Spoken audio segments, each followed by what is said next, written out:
Welcome, brother friends. This is Reconsidering WCW Nitro. I'm Dr. Damian Gibson, and joining me, as always, is the man who only deals in kayfabe and nothing else. It's Sir Matthew Kayfabe. How are you today? Good, man.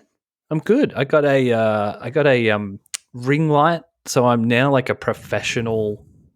I think I'm a professional podcast YouTube guy. Ooh, We have a exciting. YouTube channel and like a Patreon and stuff, and we just don't. We've talked about doing video content for like a year, and every like 3 months I do something on my own, and then just go, this is. It's so much work.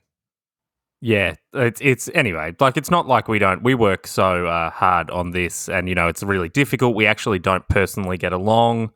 We're like Cody and the rest of the elite, apparently, according to rumor. We just don't have any personal relationship. It's a work, you fucking morons. It's such a work. Like, I don't know, man. The more I'm like, I don't like Cody either. I agree with the elite. Nah, it's anyway. We'll talk about that on the other. We will. Sorry, on the other podcast. So, WCW. Yeah.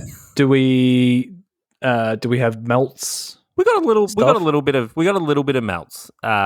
So the first one is the very famous Jim Hellwig incident, where he missed a bunch of shows for the WWF and it gets fired for it after saying that he missed the shows because his father died, which seems like a reasonable thing on the surface, except for the fact that he had no relationship with his father, and in fact had a intensely negative relationship with his father.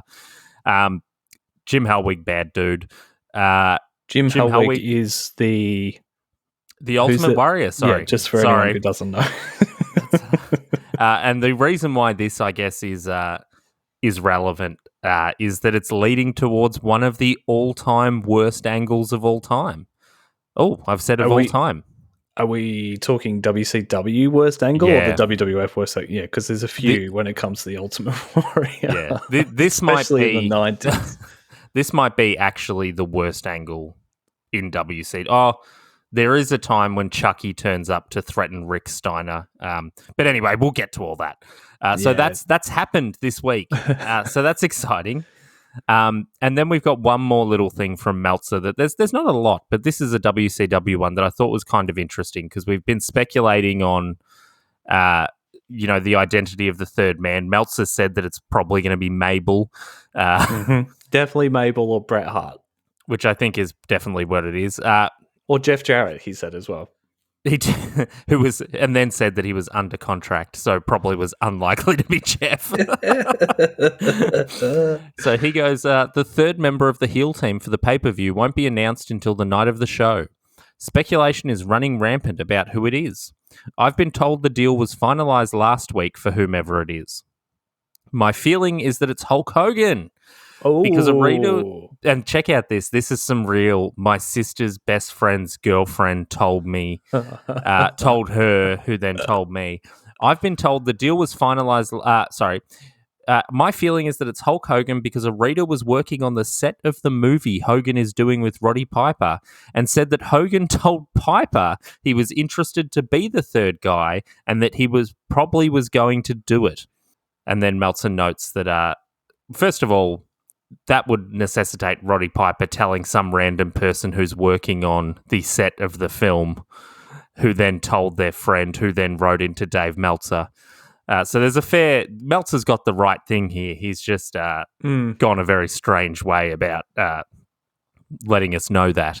But there's and then Meltzer notes that this would actually be a good payoff when usually this kind of things, it would be disappointing. So I think that's exciting. I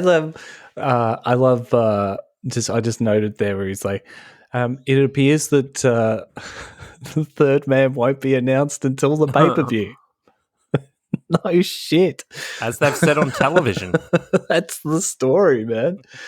And it's not the age of the internet or anything. It's not like it's AEW where they just, tweet a photo of the Big Show and are like, "Hey, we signed the Big Show." Or one of the Dark Order mentions it on BTA randomly in passing. It's not 2021. It's 1996. Like if it's not on the TV week or something, it's probably going to be on the show. Yeah, true. Well, this is the go home show before the Great American Bash. You wouldn't know it. No. Let's go through it. There's a little bit to get through. We're coming from Charlotte, North Carolina. That is Horsemen country. And hang on. Have I got... I think we're coming from Landover, Maryland. I'm looking at the wrong notes. Sorry, my bad. It's all right. That's all right. I'll cut all this out. Cool. I had that feeling for a second that I just had not watched the right episode and everything, and then I remembered I had two sets of notes because I watched both episodes. Anyway. All right, we start with Tony. Tony has 3 goes at introducing the episode for a start. DDP interrupts. I didn't mind this, where he's basically his ring's been stolen. This leads to some really terrible, boring stuff going on later in the episode. Yes. And he said that because he... right. He comes in, and there's a lot of this in WCW at the moment where people are like, I noticed sort of it happens a tiny bit on AEW as well, but wrestlers grabbing the microphone out of the interviewer's hands, or walking away from the microphone over here and then coming right back in, and it's just there's a lot of poor microphone technique going from especially from DDP. Although I didn't mind him interrupting the beginning of the match. It felt more like the Nitro that I remember. There's a tag team championship match between the Steiners, Harlem Heat, this never-ending 3-way storyline between Sting and Lex and Harlem Heat and the Steiners. I think we should note the very start of this episode. Larry Zbyszko points out, I've written it down, this Sunday, I promise you, there will be a new world order of wrestling. Yeah, well, I've got the same note. Did Larry name the NWO? Did Larry Zbyszko name the NWO? Well, they've clearly, had a bit of they've decided what they're doing. I guess, Hulk, they know that Hulk's going to be the third man. They know where they're going. They know the story they're telling. And they've said it. Do you reckon? Or do you reckon Larry has just said that? Because Larry's quite the orator. I mean, he comes up with a lot of things like this on his own. Do you think he's just come up with this and then Scott Hall and Kevin Nash have heard that and gone, "Oh, that's good"? Nah, I reckon this is already been. I think that they are well advanced with this idea, and I think I think they've told Larry to say this. Unfortunately, Hulk Hogan, as we're going to find out, refers to it as the New World Organization of Wrestling. Well, Colonel Parker's the manager of Harlem Heat, so that's something for us to look forward to over the next... and it's not a bad look at all to have a Southern gentleman who walks around with a cigar, probably made from his own tobacco fields, managing 2 African-American men. I don't think that's a bad look at all. I think it looks great. I think it's promoting racial harmony, and it's good to, 1996, the end of racism. Yeah. I suppose he works for them, right? Well, unless it's a bit of a thing where he's the professional management and they're the athletes and he's taking a 50% cut of, he's getting paid off their salaries. Yeah. Yeah, that's more likely. If we're taking anything from American history, it's more likely that the Colonel's taking 90% of Harlem Heats. Yeah, this is a predatory arrangement. Definitely. Next up, Mean Gene's interviewing the 4 Horsemen. I don't pay any attention to that anymore. So I thought I'd look up what was happening in 1996, at the time outside of wrestling. I do get great nostalgia from watching these shows, and it reminds me of like things that were happening at that time. So while Ric Flair and the Horsemen are so awful to watch, rather than us just saying the same thing over and over again every week where it's like, oh, fuck, I can't watch this anymore, I thought we could just remember some good stuff. Or maybe not so good stuff that came out the week of this Nitro. I just like that you're I'm supportive of this, but I like that. I reckon when we started this, neither of us were expecting that we'd be like, oh, I hope there's another Disco Inferno segment, and fuck, I don't want to watch that Ric Flair anymore. Yeah, but in 3 months' time, we'll be like, if I see Disco Inferno one more fucking time, I'm going to lose my mind. So this week, Courage Under Fire, the Denzel Washington vehicle, came out. I have never seen that. No, me either. Or heard of it until but right now. It was a big movie. Like it's like a, you know, there's kind of like John Grisham, the type of films that just don't get made anymore. Like sort of adult thrillers, you know, that your mum and dad would go off if they had a date night. They'd go and see something like this, you know, and you'd hear them talk. My dad's dead, so they didn't. My parents weren't together. So thanks, Damian, for just opening up those wounds. I meant the universal you. Oh, the guys my mum was dating would take her to see. Thanks, Damian. Maybe, or maybe they'd go and take her to see. Maybe they go and take. My mum hates thrillers. Just to be clear, she won't watch them. Maybe your mum would be taken to see John Travolta's Phenomenon.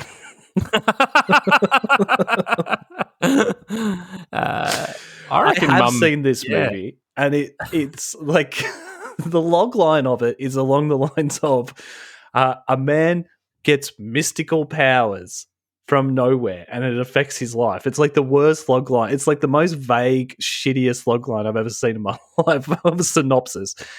But basically the film is like he gets powers from God, basically. And he did quite a few. He did Michael as well. Yeah. He did like a few of these films that were like sort of. I don't know whether he would, and I'm being legitimate here. I don't know if he was trying to cash in on like the Touched by an Angel market. Because that show was huge, man. I know like my mom and all my mates' mums watched Touched by an Angel, because it was such feel good TV.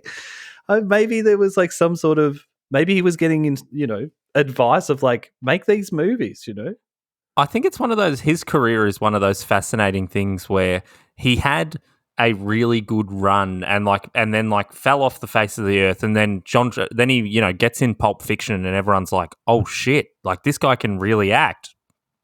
And then he proceeded to never do anything worthwhile again. Get Shorty's a good film. That's an underrated film, and he's really good in that. This is a really this segment has become a bit of a disaster because it seems like pop culture has not existed for me at all. I'm like, have you seen Michael? John Travolta's an angel in Michael. He's an angel. But he did like this. I think Michael came out just before this or just after that, and it is weird that he's like doing these kind of like. This is what he's doing. This is post Pulp Fiction, right? Mm. Yeah. I remember being 8 years old and seeing the VHS cover of Michael, because the Video Busters where I grew up must have had so many copies of it. Yeah, I remember looking at it and being like, I am never ever gonna watch that movie, and I never have. Well, here's a movie that we both definitely haven't seen, and I don't know if anyone has seen, but I had to bring it up when I saw it. And it may be the film that killed Whoopi Goldberg's film career. I've seen Sister Act, dude. Lots of people have. Is that what you mean? It's not Sister Act. It's not Sister Act. It's a film called Theodore Rex. What's that about? What happens in Theodore Rex? It's an alternative futuristic in an alternate futuristic society. A tough female police detective is paired with a talking dinosaur to track down the murderer, the serial killer of dinosaurs. Okay, I have a question to ask. Does Whoopi Goldberg play the tough detective or the dinosaur? Because I genuinely don't know. She plays the tough detective, and then there is like this is obviously on the back of Dinosaurs. Do you remember Dinosaurs, the TV show? I remember Dinosaurs. Not the mama. Thanks. Just in case you couldn't remember. So she's literally, I couldn't find that, you can't stream it anywhere. So because I was like, I'm gonna legitimately watch this film. But she is literally walking around with a guy who's got like it's like a animatronic dinosaur, and he's got like a jacket on and everything. I'm looking at it. This is, if you Google Theodore Rex, you know how you get the people also ask questions from Google? Yeah. People also ask, the first question is, why did Whoopi Goldberg do Theodore Rex? She was legally forced to be in it.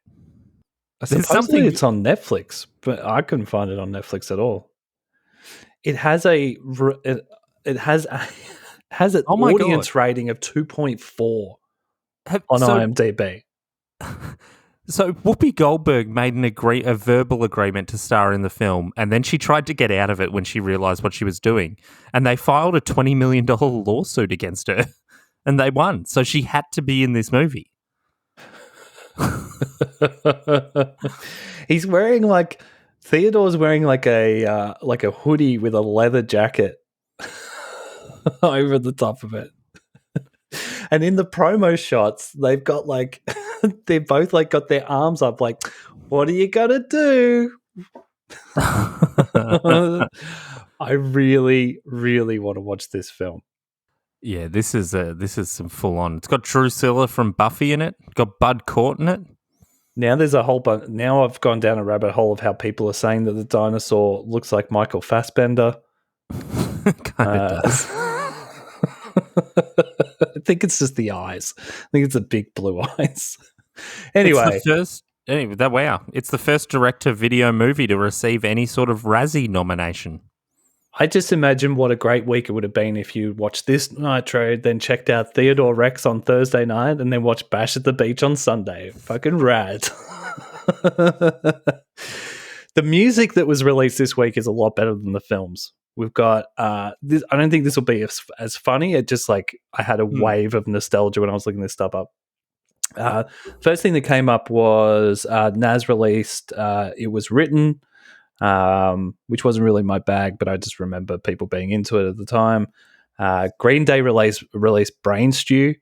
Oh, which holy shit! That just punched me in the face. The nostalgia from that song punched me in the face and pushed me up against the wall. And was like, remember the 90s. I was like, yeah, I do. Born Slippy by Underworld was released this week. I love that song still. And Something for the Weekend by Super Furry Animals. Do you like Super Furry Animals? I don't know them. This has been a Welsh pop psychedelic band, Super Furry Animals. I think you'd really like them. I'm sure you would have heard them. It sounds up my alley. They were they're like the next tier of Britpop bands that were kind of the same way Radiohead was just chucked in that pot of this is Britpop, and it's no, they're not. I don't know how to describe them. They're like this weird sort of electro rock pop band that's doing sort of psychedelic stuff, like Flaming Lips kind of. Oh, okay. But they're also obsessed with the Beach Boys, so there's 4-part harmonies on everything, and they're a really interesting band. Awesome. All right, well, I'm going to go listen to them now. Goodbye, guys. See ya. See you guys. That's so much more fun than talking about Rick. I feel like we should do that all the time. Yeah, absolutely. Let's do it. Disco Inferno's in the ring. He asked the crowd if they want to see him dance. I said yes out loud in my lounge room. Kurosawa's music hits and he comes to the ring very slowly. Disco's music hits again in the middle of the match, and then another disco guy comes out, distracts Kurosawa. Next, a disco ball drops from the ceiling, and Disco swings it into the back of Kurosawa. I'm a master booker. I booked this last week. And Disco gets the win and dances off into the night. And this is how Disco should have won every match in his whole entire career. So Disco's Elvis friend, Tony Schiavone, I have 2 notes. Mm-hmm. One of my notes from this week is that Tony Schiavone said, for crying out loud, don't wear a jumpsuit with that type of body. And I'm like, Tony, I see you literally dressed like my mum about to go out for a date to see Theodore Rex in 1996. Imagine if you were taken to see Theodore Rex on a date. It was direct to video. It was direct to video. It'd be amazing. You're like, wow, you've really put a lot of effort into getting us here. Yeah, that's Blockbuster and Chill. That's what it was called in the 90s. Hey, babe, I've got 5 weeklies for $10. You want to come over and watch Theodore Rex? I just can't believe that an enormous amount of this podcast has been dedicated to, like, you know, in what location and to what film was my mother getting fingered in 1996? Hey, whoa.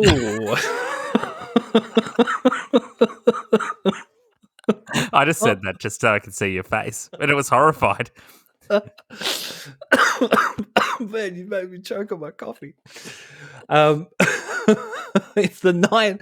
Wow, it's the night, and this podcast couldn't get any better. It's time for American Males. While that's happening, we cut backstage, and Jim Duggan is the biggest homophobic piece of shit I've ever heard. Oh my God. Where he just comes in. DDP's trying to find his ring, right? So remember how earlier DDP was like, someone's stolen my ring. It is legitimately the same gimmick that MJF is using right now. He's got like a $50,000 ring that he won in a tournament, blah, blah, blah, blah, blah. And, they cut backstage, and then, like, even at the time, it feels like Hacksaw was like 20 years out of place, right? Like, it feels like, because Mean Gene's kind of looking at him like, ugh, and DDP's not engaging in any of the, you know, like he's saying things like frou-frou, and you know what I mean? It's like, the only kind of person who wears a ring is a frou-frou. It's like, oh my God. Also, he found the ring in the toilet. Yeah.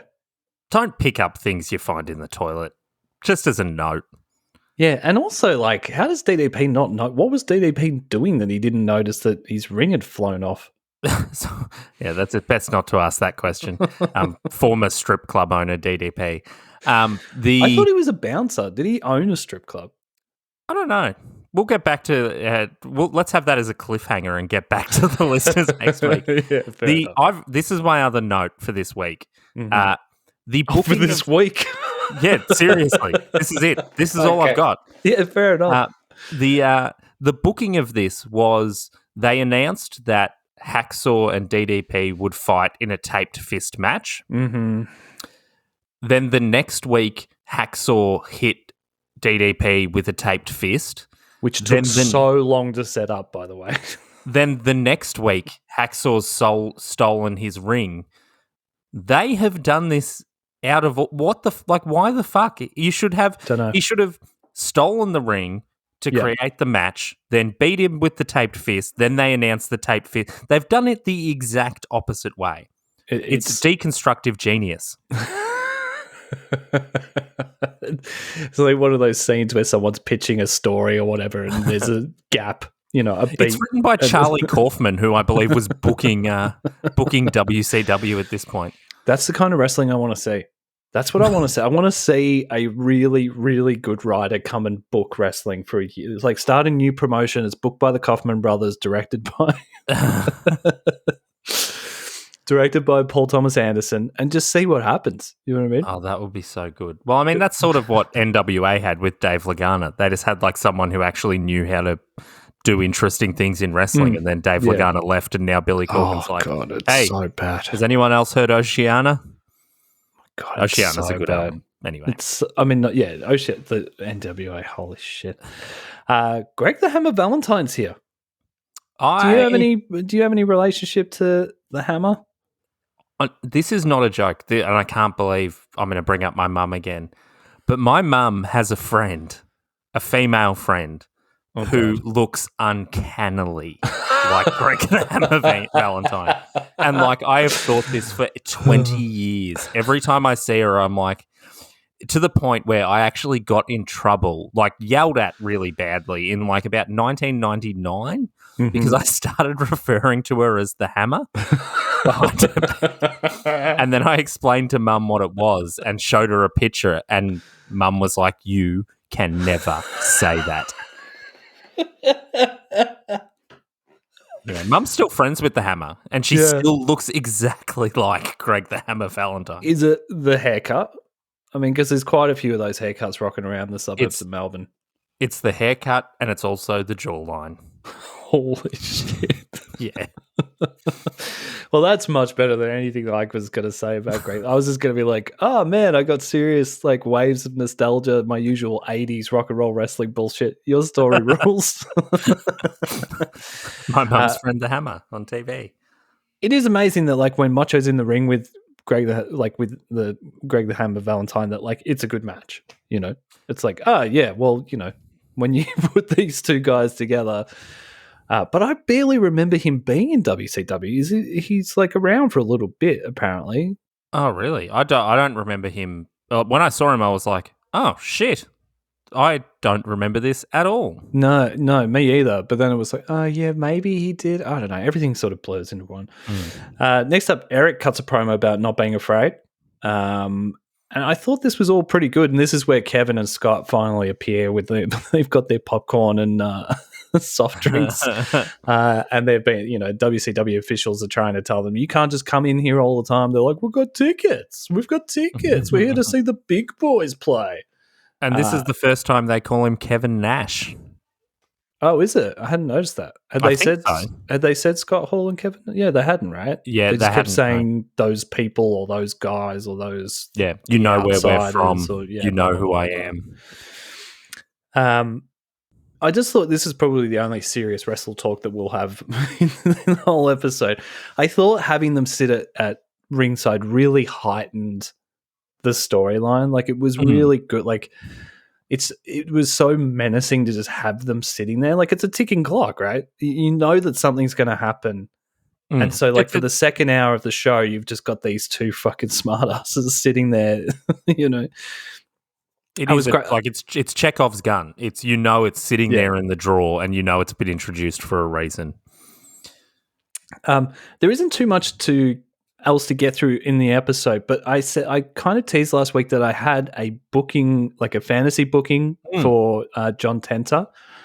Please, I'll just quickly go through it, right, and see what you think, because I love doing fantasy. Poor Matt has to put up with this shit all the time. I just send him like like pages of me booking a potential storyline, and Matt going, it's pretty good. What about if this, and this happened though? And I'm like, fuck, that's way better. But anyway, let's see what I've got here. So, I've got an idea how to book John Tenta and the Big Bubba angle. So the first part is that the same Big Bubba shaves half of Tenta's head, right? So that stays the same.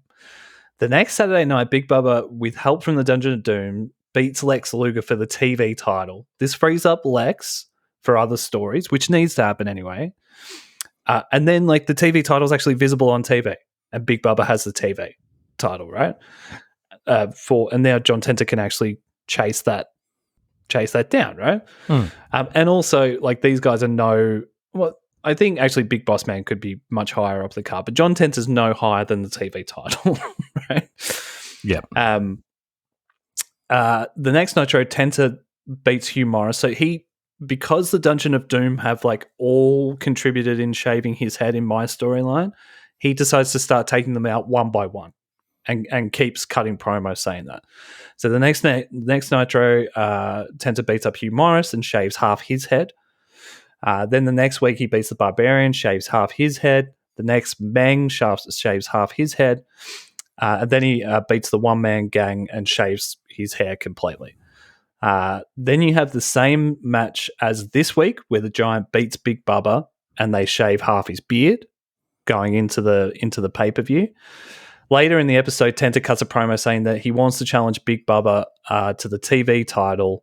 Bubba accepts because Bubba and the Giant did this stuff together.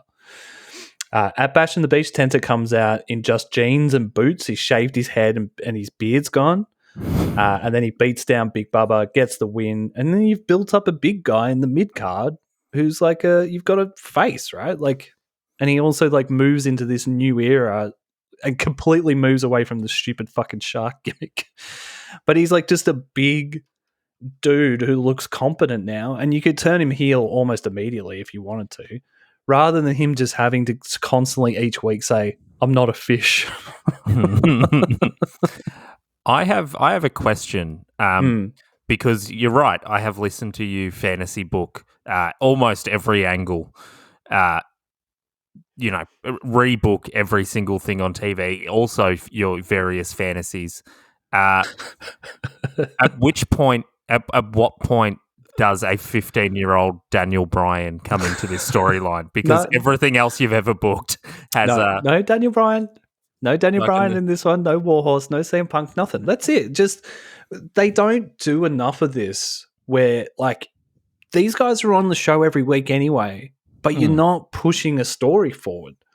It just makes so much more sense to me. Like, and in the same amount of time that these guys have been having this weird beard war, you could have done this, and it's a lot neater. It's a lot tighter. It actually puts two people over because Big Bubba's won a title, and then John Tenta's won a title at the end of it as well.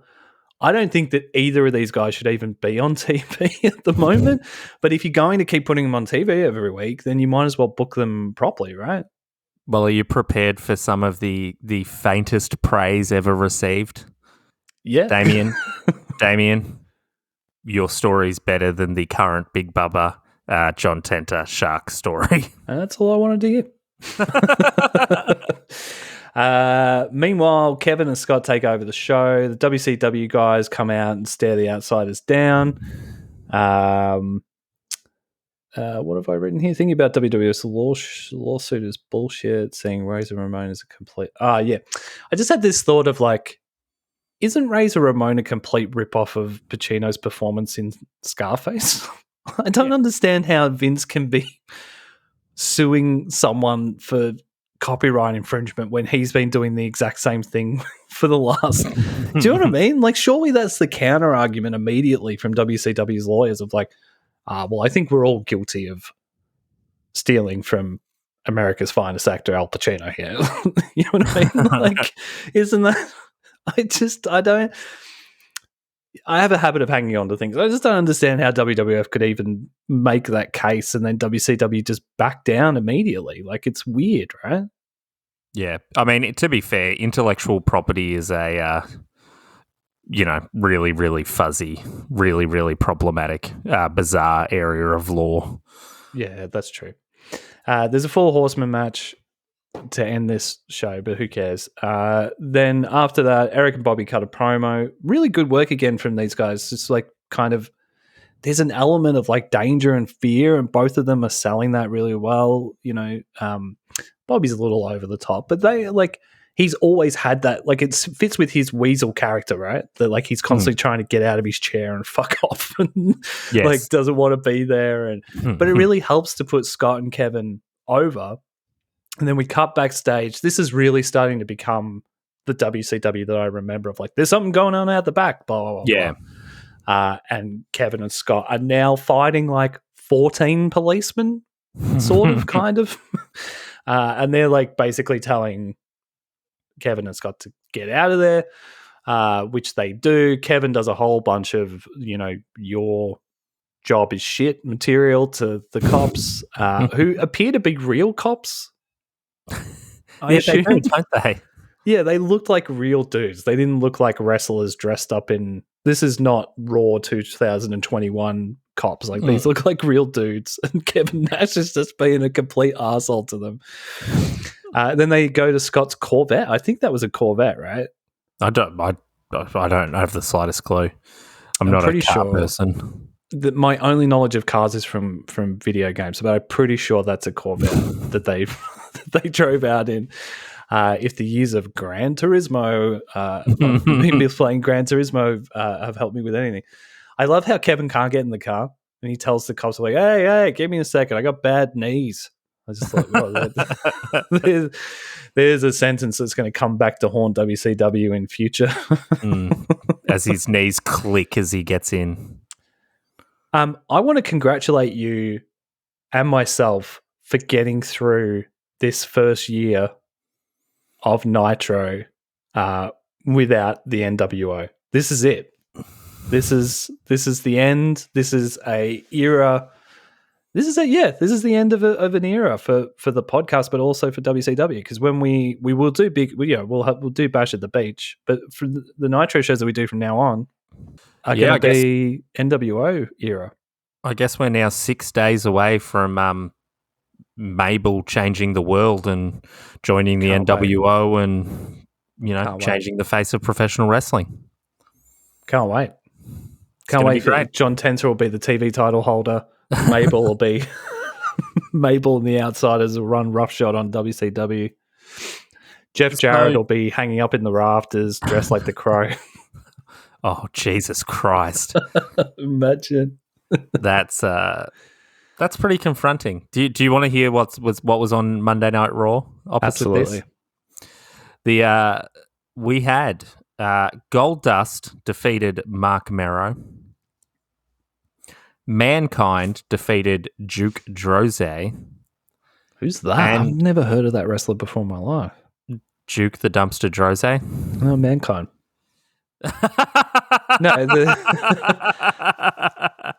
Duke the Dumpster. You know he's one of my favorite wrestlers. I know exactly who he is. He's a dumpster. It's called characterization, Matt. Fair enough. I apologize. No, I've never heard of what the Duke the Dumpster Die Hard. What's his name? Duke the Dumpster Drozé. I genuinely can't. He spent he's in there for the worst years of the WWF. So that 1994 to 1996, 1997-ish time. He won. Oh, he's the garbage man guy. Yeah, he won a Slammy Award.